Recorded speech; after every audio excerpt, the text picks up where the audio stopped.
Sí, doctora, se ve muy bien. Muchas gracias. Buenas tardes a todos. Esta tarde espero compartir con ustedes una enfermedad un poco frecuente y peligrosa que daña un órgano importante del ojo que se llama la córnea. Si no actuamos a tiempo nosotros, esto nos lleva a una ceguera irreversible y por tanto pérdida de la visión y pérdida a veces del globo ocular. Esto afecta principalmente a la córnea, que es, como lo ven en la pantalla, parte del globo ocular, sirve de función protectora, protege el globo ocular, es la que tiene mayor inervación de todo el organismo, es muy inervada, y no tiene irrigación. Podemos ver alrededor de la córnea que carece de irrigación. Este actúa como un lente que nos permite ver y es responsable de las 40 dioptrías del poder óptico del ojo. Asimismo, el segundo responsable de dioptrías para poder ver es el cristalino. Esta se nutre del humor acuoso, que es en la cámara que se forma en la cámara posterior, perdón, en la cámara anterior, y de las lágrimas, ¿no? Que están en la parte anterior del ojo. Para poder acordarnos un poco lo que es la córnea, presento esta diapositiva, que creo que la mayoría debe saber que es una de las partes de la córnea, ¿no? La córnea tiene, como creíamos antiguamente, 5 capas, pero desde el año 2013 se ha descubierto una capa adicional, que es la capa de Dewar. Empezando por la parte superior, tenemos la primera, no capa, sino la capa protectora, que sería las lágrimas naturales, que cubre toda la córnea, seguido de un epitelio estratificado, como lo ven acá, y divide el estroma del epitelio una capa de Bowman que protege y que evita que este epitelio, al dañarse, continúe con el estroma.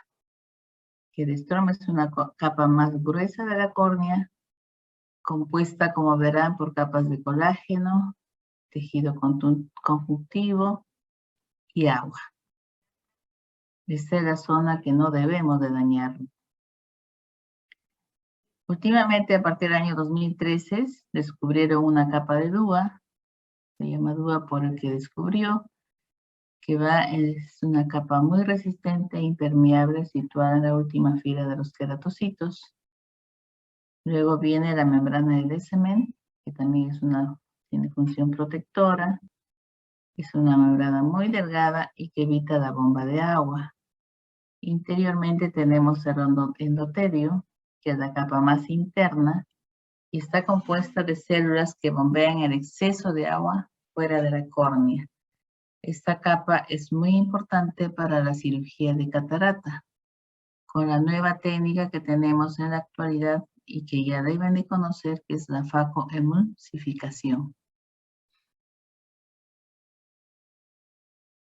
El término queratitis lo podemos definir como un proceso inflamatorio de la córnea. Cualquier alteración de la córnea nos puede producir una queratitis. Representa una especial relevancia ya que asienta sobre una estructura cuya transparencia es fundamental. Esta córnea debe ser transparente, si no, no nos permite ver. Es la primera capa que nos permite ver a nosotros, pudiendo verse afectada por múltiples cicatrices y por consiguiente la pérdida de la agudeza visual. Esta córnea está dañada completamente y claro que va a cicatrizar, pero produciendo un gran tejido que se llama leucoma, de coloración blanca, que nos impide ver.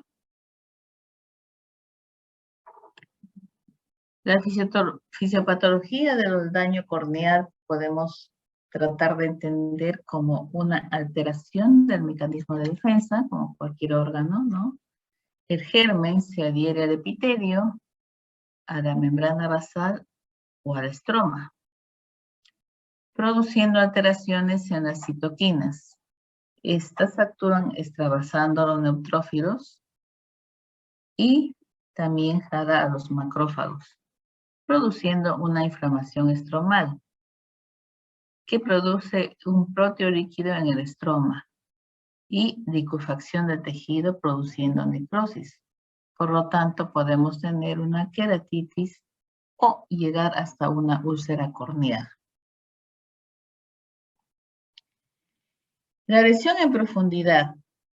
Nosotros podemos clasificar esta lesión en profundidad de acuerdo a la anatomía del córnea. Se llama exfoliación cuando la lesión de la capa, cuando se lesiona algunas capas del epitelio superficial. O sea, se exfolia las células. La erosión afecta a todas las capas del epitelio, pero no al estroma, limitado por la membrana de Bowman. Tenemos también una úlcera, cuando esta ya sobrepasa y llega al estroma, y el diagnóstico se establece tras aplicar un tinte que se llama fluoresceína, evidenciándose la lesión al observarla con filtro de luz azul en la lámpara de hendidura, que todos deben de conocer, ¿no? La lámpara de hendidura es un microscopio vertical que nos permite ver el ojo. Aquí le aplicamos al paciente el tinte de fluoresceína, cambiamos la luz amarilla a la luz azul y nos permite ver las lesiones que tienen en la córnea.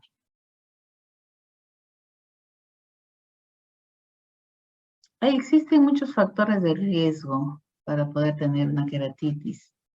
Uno de los más importantes son el uso de lentes de contacto.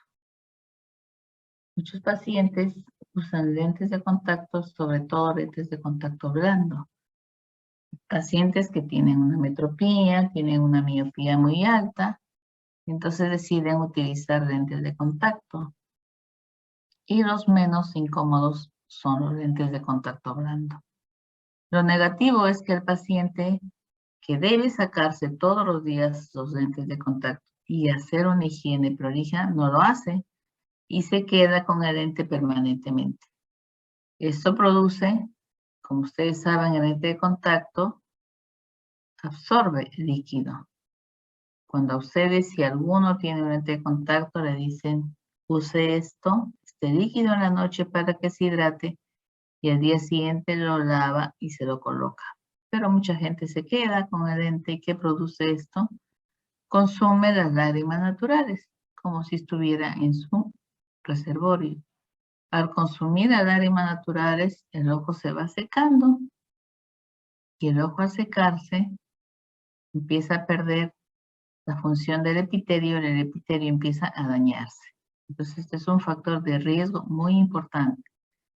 Como acá dice, alteración de la superficie ocular y en primer lugar está el ojo seco, lo que llamamos queratitis zika.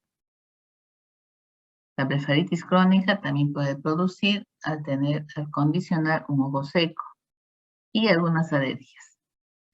Puede haber trauma. Otro tipo de patología en la queratitis puede ser a causa de trauma. Los agricultores o los granjeros tienen mucho contacto con árboles o ramitas de árboles que están contaminados con hongos. Entonces, un traumatismo en la córnea puede condicionar una queratitis. Las trabajadoras de las fábricas o trabajadores del hogar que comúnmente utilizan ácidos o álcalis, y podríamos decir que en las fábricas usan protección de lente, pero en el hogar la mayoría no usamos protectores. Hacemos la limpieza sin usar lentes de protección y nos puede caer ácido o álcali, cualquiera de los dos. Existen enfermedades sistémicas también que condicionan una posible queratitis, como tenemos la diabetes, las enfermedades autoinmunes, artritis reumatoide, síndrome de Sjögren, Steven-Johnson, y también pacientes con inmunosupresión. Podemos clasificar en dos grandes grupos: queratitis infecciosa y no infecciosa. Dentro de las infecciosas tenemos en primer lugar la bacteriana, segundo lugar la viral, la micótica. Dentro de las no infecciosas tenemos la queratitis zika, la alérgica y la traumática. Vamos a ir desarrollando cada uno de ellos. Un cuadro clínico general para una queratitis, sin ver el agente etiológico, podría ser el dolor. ¿Por qué el dolor? Porque, como saben, la córnea es muy inervada. Entonces, lo primero que siente el paciente es dolor. Segundo, ojo rojo. Se inflama toda la parte externa de la córnea y los vasos que no deben existir alrededor empiezan a sobresalir. Entonces llamamos inyección periquerática. Al costado de la córnea hay muchos vasitos que desean ingresar. Y como acá hay una lesión como en cualquier organismo, los primeros guerreros, digamos, son los vasitos para poder cubrir esa lesión, pero dañando porque al final deja una cicatriz. En tercer lugar, tenemos el lagrimeo por la misma irritación, blefaroespasmo, no se puede ver, duele, los párpados se cierran, fotofobia, la luz nos molesta, visión borrosa y en ocasiones, de acuerdo a la etiología, podemos ver secreción ocular purulenta, mucopurulenta o serosa. Entonces podemos resumir que una queratitis puede ser característica por una triada que es dolor, inyección ciliar y fotofobia. Perdón, visión borrosa también. Empezaremos por queratitis bacteriana. La queratitis bacteriana, como dijimos, tiene factores condicionantes. En primer lugar, el uso de lentes de contacto blandos. En segundo lugar, alteraciones de la superficie ocular como una queratitis herpética o zika.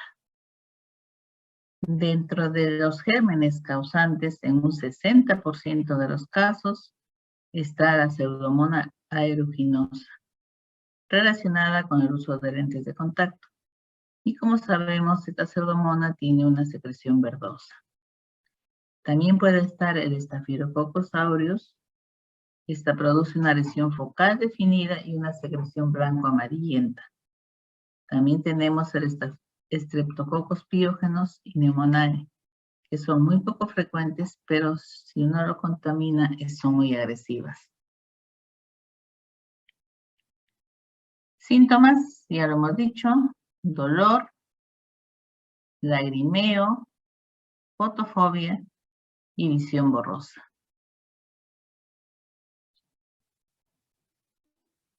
Signos. Ese es un signo muy importante que tenemos, que nos ayuda bastante a dar un diagnóstico. ¿Qué es una quemosis? Una quemosis es una inflamación de la conjuntiva. La conjuntiva crece tanto que parece que fuera un picarón que está encima de la córnea.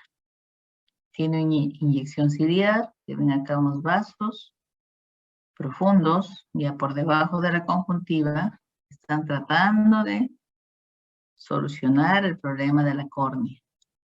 Un edema corneal, aquí no ven una córnea transparente, sino está un poco turbia. Y si son muy acuciosos, tenemos aquí edipopio. Edipopio es una reacción inflamatoria en la cámara anterior, que puede ser células simple y llanamente estériles y puede llegar hasta secreción purulenta, de acuerdo a la etiología. Podemos ver acá, si somos muy acuciosos, tiñendo la córnea con fluoresceína y la luz azul en la lámpara de hendidura, podemos ver acá una pequeña lesión, que es una lesión corneal, y con el tinte lo vemos acá. Otra, casi central, no sé si la ven por acá. Y con la tinción lo vemos un poquito más grande. Todas estas producen cualquier cantidad de dolor. Aquí tenemos una más característica en la parte inferior, está más fácil de ver y lo vemos acá. Bueno, esto lo estamos diferenciando muy bien con la tinción y con la lámpara de hendidura, que bueno, generalmente lo hace el oftalmólogo, ¿no? Pero esto, si ustedes tienen muy buena acucia porque ustedes están preparados para trabajar en internado y en serum, quizás podrían derivar más fácilmente al oftalmólogo. Luego viene una úlcera. La úlcera sí es más profunda, como saben, agarra el estroma. Y si tienen en la parte inferior, esta es una visión normal de la lámpara de hendidura sin tinción. Y vemos donde sigue la flecha ciertas lesiones, ¿no? Y si vamos a teñirle con fluoresceína, vemos esta úlcera muy grande, muy extensa, que no se ve en una lámpara sin tinción. Todo esto es una úlcera córnea, muy dolorosa. A veces llegan a la necrosis estromal, que destruyen casi todo el estroma, y puede llegar a perforar la córnea, ¿no? Hay una perforación central acá. ¿Y esto qué conduce? A que el organismo se defienda y empiece la neovascularización. Ingresan los vasitos a cerrar esta úlcera. Eso no nos conviene a nosotros, porque esto lo que produce es una cicatrización. Y volvemos acá. Vasos que están entrando a cubrir la úlcera córnea, la perforación central, perdón. Podemos ver en un paciente diabético también, causada por pseudomonas. Ya hubo una perforación, puede llegar hasta el humor acuoso, humor vítreo, pero con la ecografía que actualmente tenemos, vemos que solamente es en la parte anterior, ¿no? La parte posterior está cubierta todavía.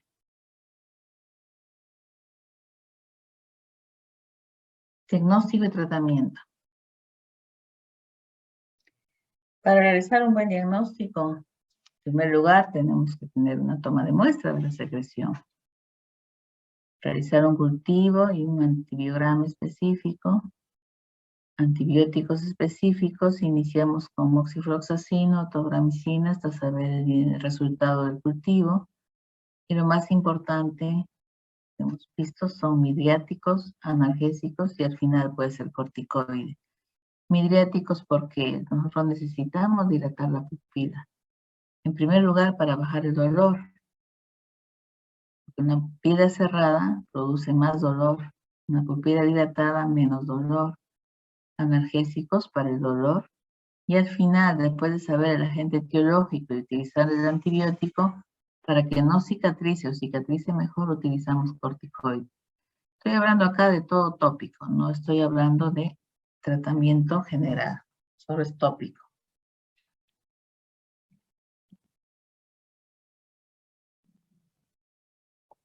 Pasaremos a ver cómo es una queratitis micótica. El 80% está producida por la Candida albicans. Esta cándida se encuentra comúnmente en las plantas, en los árboles, y produce una queratitis muy, muy difícil de tratar. Los factores de riesgo, como les dije, es un traumatismo con mayor frecuencia en los agricultores. Puede pasar en pacientes diabéticos, pacientes que usan corticoides en gran cantidad o cuando tienen una enfermedad de la superficie ocular. El germen causante, el más frecuente, como les dije, es la Candida albicans. En segundo lugar, el Fusarium y el Aspergillus. Diagnóstico, como cualquier patología, toma de muestra con un hisopo, o a veces hacemos un raspado corneal, cultivo de los lentes de contacto para ver también qué tipo de patología hay, y antibiograma. De acuerdo a esto, podemos iniciar un tratamiento. Una queratitis micótica es más agresiva, pasa de la barrera del estroma y produciendo hipopium. Con una tomografía ocular podemos ver cuánto ha ingresado, a ver si llega a la parte inferior o al endotelio y puede producir una perforación ocular. El tratamiento es médico. Primero hay que prevenir los traumatismos en los agricultores utilizando lentes de protección, antibiótico terapia específica, tópica, midriáticos y corticoides. Hay tratamiento quirúrgico, que es una queratectomía, que es una debridación del epitelio corneal, o sea, eliminar todo lo que se puede, o una queratoplastia luego del tratamiento, que es un trasplante corneal.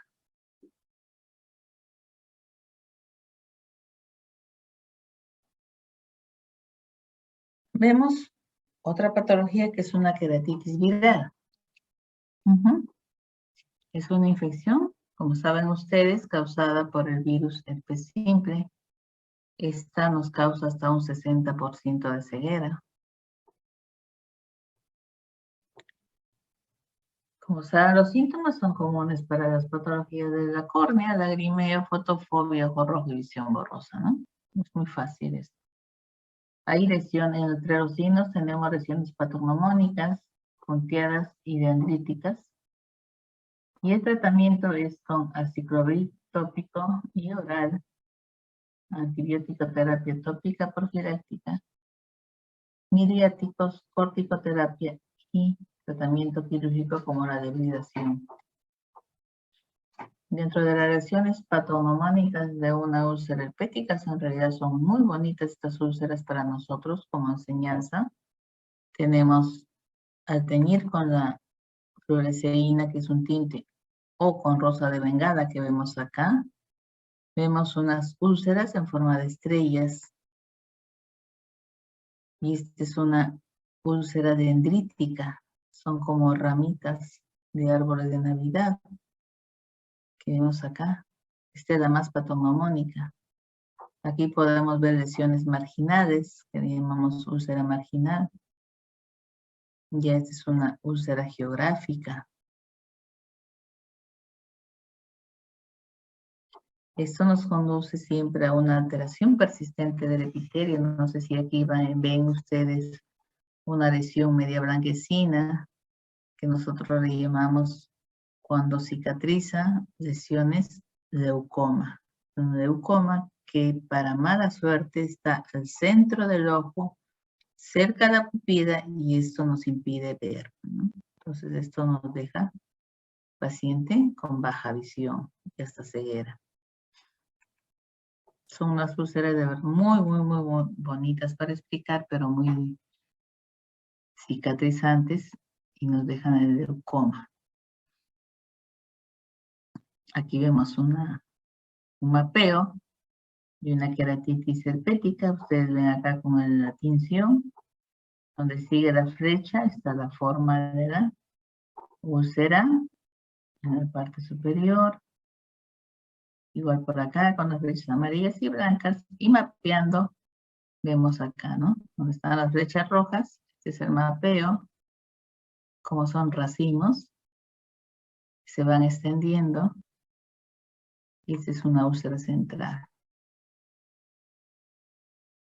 Aquí otro modelo, también una úlcera en la parte superior, que es tipo geográfica, y en la parte inferior, toda característica, ¿no? Con ramificaciones.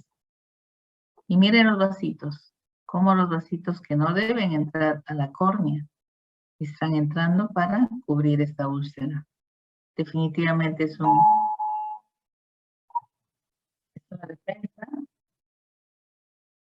Es una defensa, pero nos va a producir una cicatrización que se va a llamar leucoma en el futuro. Disculpen, pero creo que ha entrado algo de alarma. Si alguno tiene su celular, hay que apagarlo, por favor.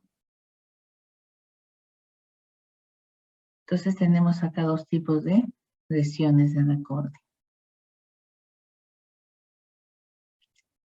También tenemos una queratitis alérgica. Muchos pacientes que viven en la ciudad de Lima o en zonas húmedas tienen problemas alérgicos, ¿no? Una queratitis alérgica, tienen rinorrea. En realidad es una alteración de la mucosa. Acá tenemos un epitelio muy granulomatoso del párpado. Son folículos muy agrandados que al rozar con la córnea nos produce una úlcera marginal. Siguiendo con la fluoresceína, tenemos acá la úlcera marginal. Aquí lo ven directamente. Miren la cantidad de vasos que quieren proteger esta lesión. En un mapeo vemos acá, donde están las flechas. Está la úlcera y miren los vasitos. Están tratando de cubrir todo lo dañado. Eso no debe pasar. Tratamiento de una queratitis alérgica, en primer lugar, deben saber como cualquier alergia, ¿no?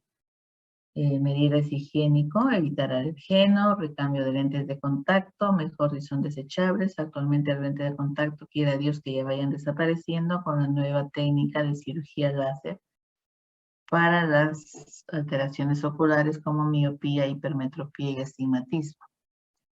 Segundo lugar, evitar la liberación de mediadores como los mastocitos, utilizando el cromoglicato sódico o el nedocromino sódico. Evitar la acción de mediadores inflamatorios utilizando AINES, diclofenaco. Todos estos son tópicos, ¿eh? Tenemos diclofenaco en gotas, cromoglicato en gotas. Igual a olopatadina. Antihistamínicos tópicos, hay olopatadina, utilizando dos gotas cada 6 a 8 horas. Si no nos hace efecto esto, podemos utilizar unos corticoides tópicos del tipo de la fluormetalona, que es la que menos daño produce, y lágrimas naturales, y al final antihistamínicos por vía oral.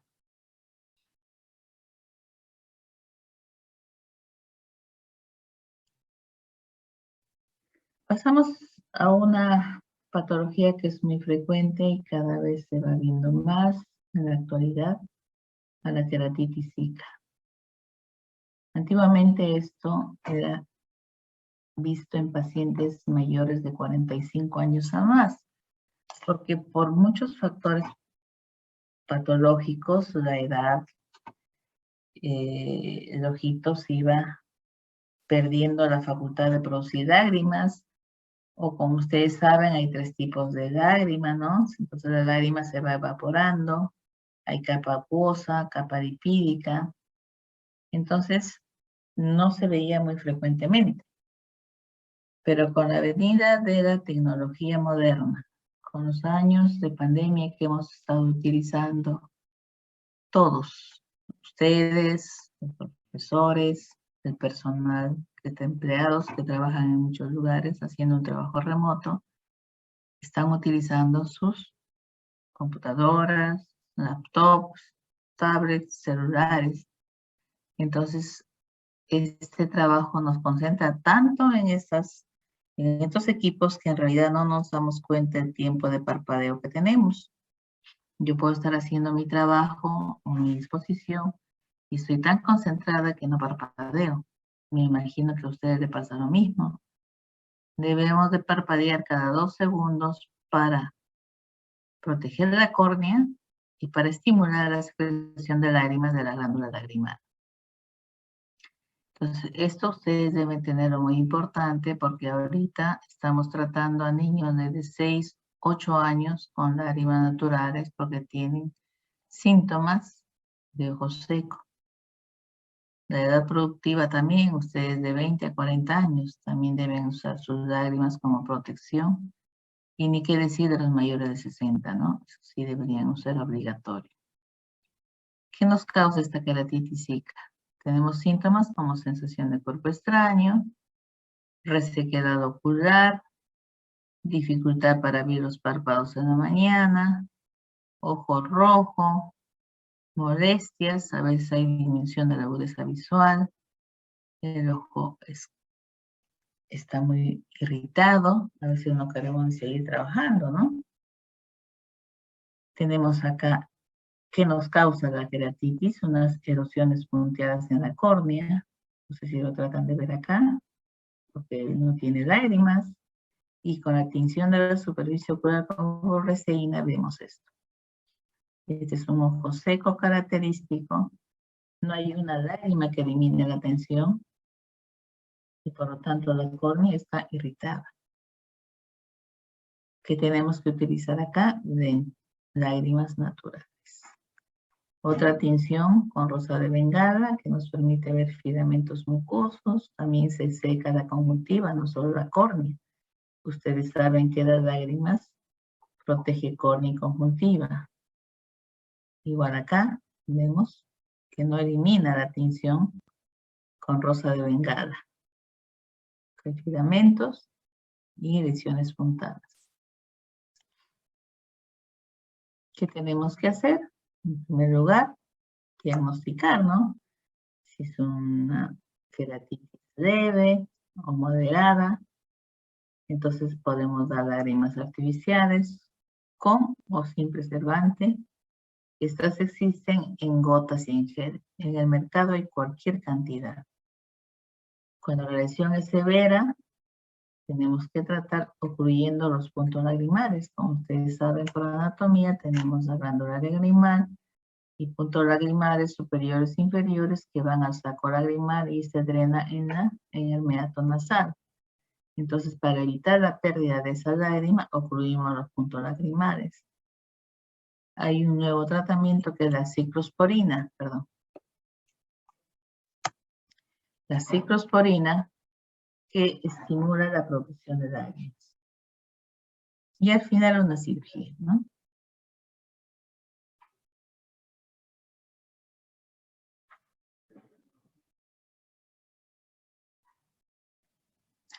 Hay otro tipo de queratitis que podemos llamar queratitis fotoeléctricas, que produce una inflamación superficial del globo ocular por radiación como consecuencia de la exposición a fuentes de luz intensa o fuentes de luz ultravioleta. Tras unas horas sin síntomas, el paciente presenta sensación de cuerpo extraño, lagrimeo, como siempre, fotofobia. No sé si alguno de ustedes en sus vacaciones, en su tiempo libre, se va a la playa, está todo el día en la playa, feliz, y en la noche vuelve a la casa y no puede abrir ni cerrar el ojo. ¿Qué ha hecho? Se han quemado la conjuntiva y la córnea. Esta lesión es felizmente superficial, solo está atacada el epitelio y con un tratamiento de oclusión ocular con ungüento oftálmico, por 24 a 48 horas esto logra desaparecer. También podemos ver en los pacientes, si están en una emergencia, son esos soldadores, esas mecánicas, sueldan los carros, entonces sueldan sin su lente protector. Llegan a la emergencia con un dolor ocular, ojo rojo, lagrimeo, un síntoma de una queratitis, es porque el calor de la radiación ha quemado el ojito. También si ustedes ven eso, podrían ustedes utilizar un ungüento y protegerlo por 24 o 48 horas. Pero siempre y cuando tenga muy importante de que al examinar la córnea esté clara, bien clara. Si ven una córnea turbia es otra cosa. En realidad solamente quema el epitelio y también quema la conjuntiva, no más. Hay otro tipo de queratitis que son las cáusticas. Estas sí son peligrosas.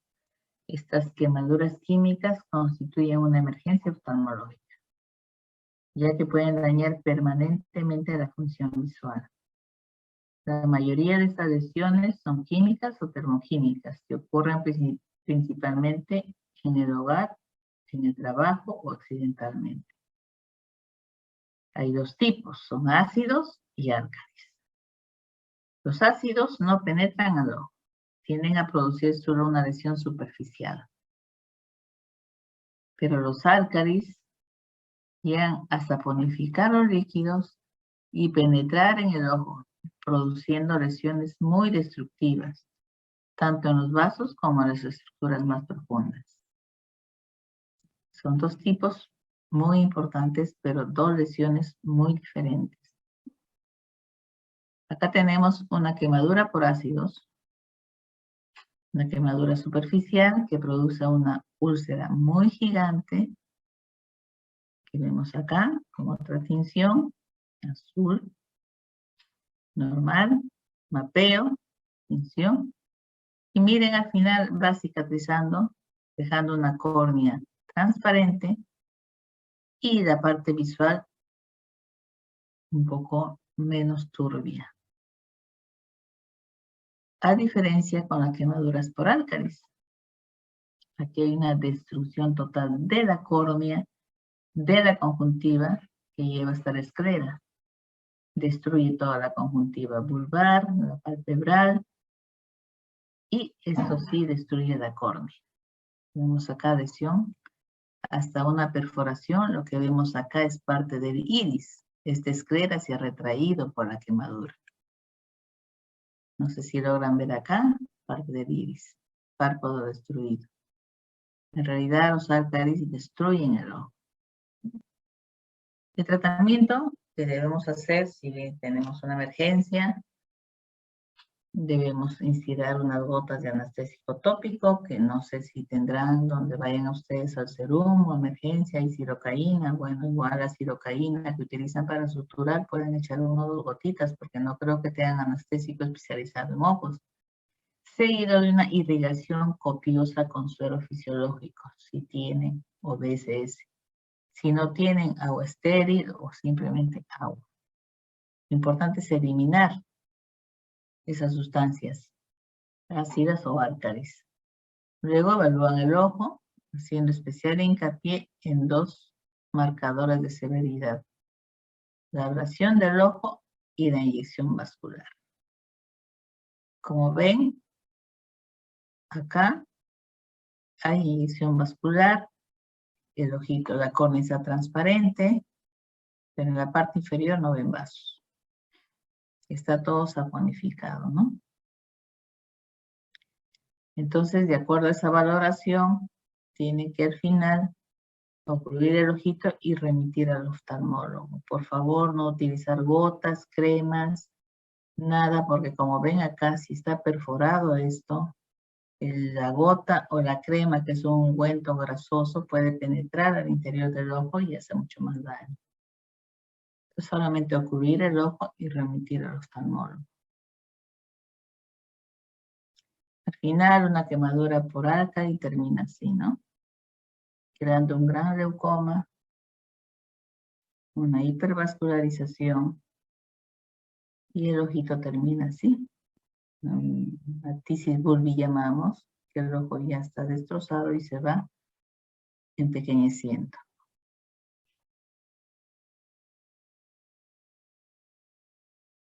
En realidad he querido hacer un resumen de la patología, que es una queratitis, lesiones que podrían ver. Tenemos bastantes etiologías y yo creo que ustedes ya están preparados para el trabajo que van a hacer en el futuro. En realidad no son oftalmólogos, ¿no? Ustedes van a ir a internado, van a ir a serum, y nos gustaría, o me gustaría, que estén bien preparados, ¿no?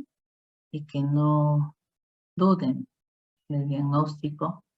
No tanto de tratamiento. Con un buen diagnóstico ustedes pueden ver si soluciona o remitir al oftalmólogo. Eso es muy importante. Como resumen, al final yo quería recordarles a ustedes las patologías más frecuentes que van a ver en el caso de oftalmología o de ojos. Eso se llama ojo rojo, porque toda la patología que nosotros manejamos son ojo rojo. Eso es lo más importante, que ustedes sepan diferenciar las patologías de ojo rojo. De verdad que me gustaría mucho en todo el trabajo de internado y serum que puedan estar ustedes, o médicos generales que podrían llegar a ser, ¿no? Primero tenemos una patología muy frecuente, que posiblemente ustedes la han visto. Se llama la hemorragia subconjuntival. Este es un sangrado de un vaso de la conjuntiva por múltiples factores. En primer lugar, el ojo seco, el ojito se daña, parpadean, el vasito está muy sensible y saca. Como cubre la conjuntiva, no tiene por dónde eliminar esta sangre o esta hemorragia, por lo tanto, cada día esto va a dar vuelta alrededor de la conjuntiva y ustedes van a ver que cada día es peor. No se asusten, es normal, esto se va a reabsorber en 24 48 horas. Y tengan algo muy importante que es una córnea transparente. Eso sí lo pueden ver. El paciente no tiene ojo rojo, no tiene fotofobia, no tiene lagrimeo, no tiene absolutamente nada, no tiene dolor. Y su córnea está muy transparente. Y la pupila normal. Pero a veces, como yo he visto en dos oportunidades, me llaman de emergencia, ginecobstetricia, en la sala de partos, la paciente acaba de dar a luz y está sangrando por los dos ojos. ¿Qué pasó? Simplemente por la fuerza, por el pujo, se reventaron los vasitos y empieza a sangrar, ¿no? Y se asustan porque no tienen por dónde eliminar esta sangre. Esto viene por ojo seco, por pujo, por tos, por vómito, por algún esfuerzo que hagan ustedes. Esto le pueden decir al paciente que esté tranquilo, que en 20 días o 24 días va a desaparecer, porque esto va a ir reabsorbiéndose progresivamente y cada día lo van a ver peor, que no se asusten. En segundo lugar, pueden ustedes recibir cuerpos extraños. Tenemos un cuerpo extraño en el párpado superior, el ojito se inflama porque esto irrita, ojo rojo, pues que el paciente esté caminando por la calle, hay mucho ventarrón y la patita de un zancudo o de una mosquita entra al ojo, ¿no? Normalmente se ubica en la parte superior del párpado. Así podrían invertir el párpado y con una gasita extraer esta pequeña patita, cuerpo extraño que entró acá. Y con eso mejoró, pero bien claro que la córnea esté transparente. Otra lesión un poquito no tan fácil de tratar es el esmeril que cae en la córnea. Pacientes que trabajan esmerilando los carros, los pintores de los carros, lijan la pintura. Este esmeril salta al ojo y se impregna en la córnea. Si está muy superficial, podrían sacarlo con un hisopo pequeño, pero déjenlo ahí. Si no lo pueden, ocluyan el ojito y manden al oftalmólogo. Eso es lo más recomendable. Tenemos algo muy frecuente, que es lo patognomónico de oftalmología, que es la conjuntivitis. Hemos tenido hasta epidemias de conjuntivitis hace muchos años. Ojo rojo, lagrimeo, secreción purulenta, y han estudiado conjuntivitis ustedes, tienen su córnea muy transparente. Conjuntiva, por eso se llama conjuntivitis, conjuntiva inflamada, con secreción purulenta, verdosa, etc. Tratamiento farmacológico. Y un consejo, posiblemente estén en Serum, fuera de Lima, no creo que estén en Lima o sí en Lima.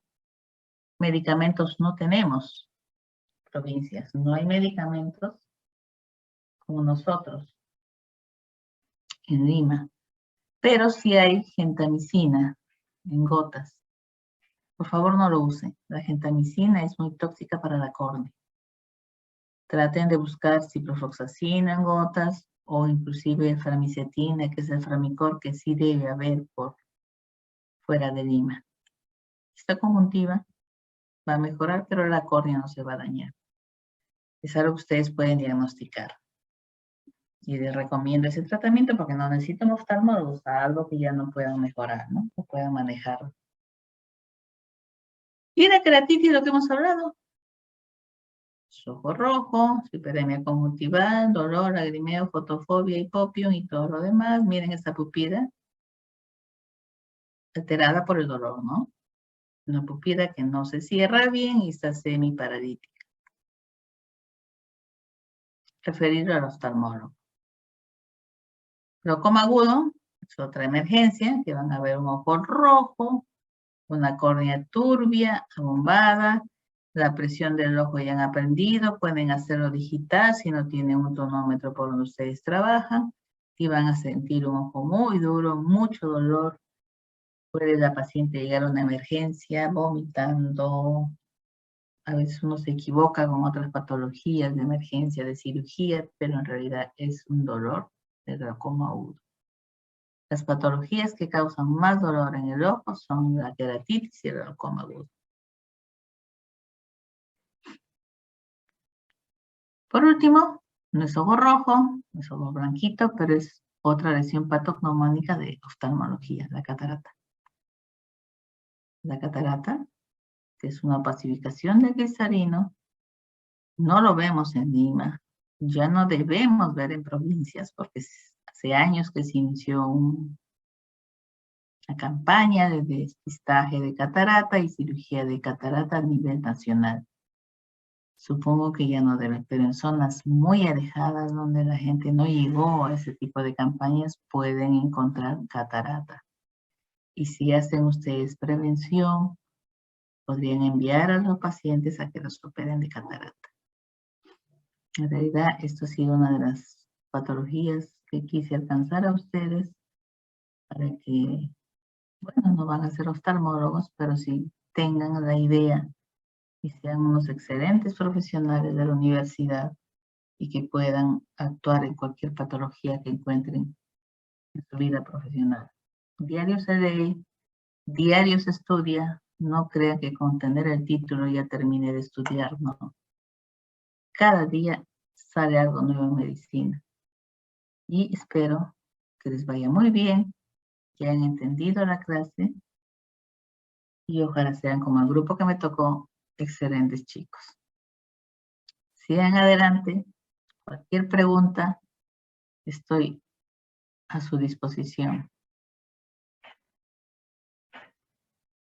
Muchas gracias.